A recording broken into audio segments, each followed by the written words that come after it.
BYD akkumulyator va elektr avtomobillar ishlab chiqaruvchi kompaniya. BYD Co. Limited ochiq aksiyadorlik jamiyati sifatida ro'yxatga olingan Xitoy ko'p tarmoqli ishlab chiqaruvchi kompaniya. Bosh qarorgohi Xitoyning Guandun provinsiyasidagi Shenzhen shahrida joylashgan.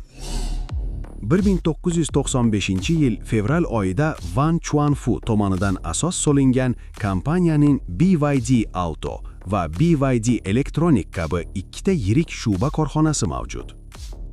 BYD kompaniyasi avtomobillar, avtobuslar, elektr velosipedlar, yuk mashinalari, yuk ko'taruvchi mashinalar, quyosh panellari va qayta zaryadlanuvchi batareyalar ishlab chiqaradi.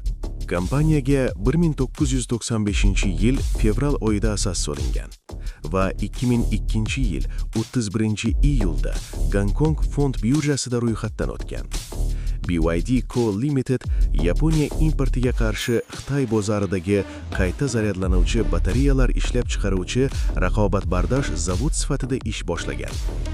2022-yilda BYD dunyodagi eng ko'p elektr transport vositalarini sotish bo'yicha Tesla'dan o'zib ketdi.